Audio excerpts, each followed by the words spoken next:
Caros amigos, hoje falaremos sobre as grandes movimentações militares feitas por cristãos católicos na Idade Média com o objetivo de reconquistar a Terra Santa. Algumas dessas movimentações foram muito bem sucedidas, outras nem tanto. Estamos falando obviamente das cruzadas, que serão o tema da aula de hoje. Na década de 1090, a cristandade encontrava-se dividida em dois ramos: os católicos apostólicos romanos, com sede em Roma, e os ortodoxos bizantinos, com sede em Constantinopla.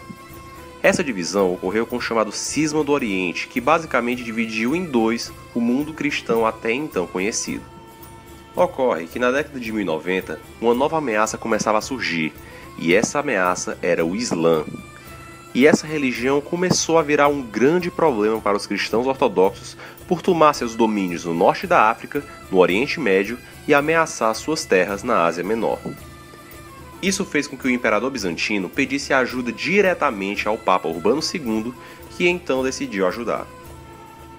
Os motivos pelos quais o Papa decidiu ajudar era basicamente o asseguramento dos locais sagrados da Terra Santa nas mãos dos cristãos, garantindo assim a livre peregrinação latina e católica a locais santos como o Santo Sepulcro, o Calvário, o local onde Jesus nasceu, pregou e viveu.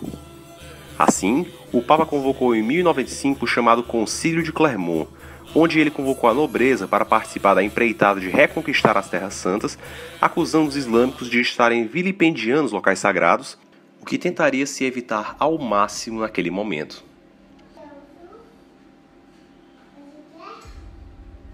A primeira cruzada a acontecer foi a chamada Cruzada Popular, convocada em 1096 por Pedro o Eremita. Essa cruzada, na verdade, ela foi uma cruzada atípica e não é considerada a primeira cruzada. Isso porque o Papa Urbano II, ao convocar o Concílio de Clermont, esperava que a nobreza aderisse à ideia de cruzada e não o povo. Veja bem, o grande motivo do Papa querer a nobreza como a grande incentivadora das cruzadas é pelo fato da nobreza ser constantemente envolvida em guerras, tendo, portanto, capacidade militar, treinamento militar e também o domínio sobre as principais armas da época.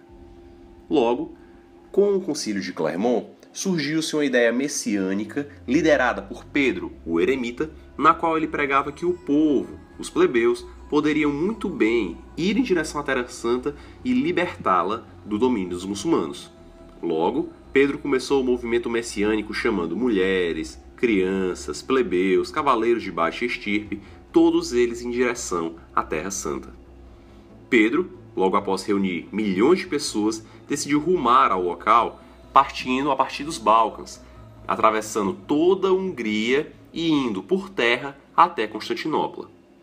Ao chegar em Constantinopla, Pedro foi advertido pelo imperador bizantino de que aquilo certamente não daria certo, mas ele simplesmente ignorou.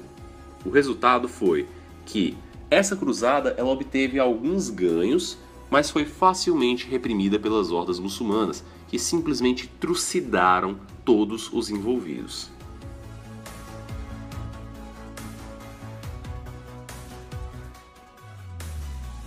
A primeira cruzada realmente considerada cruzada foi a chamada Cruzada dos Nobres.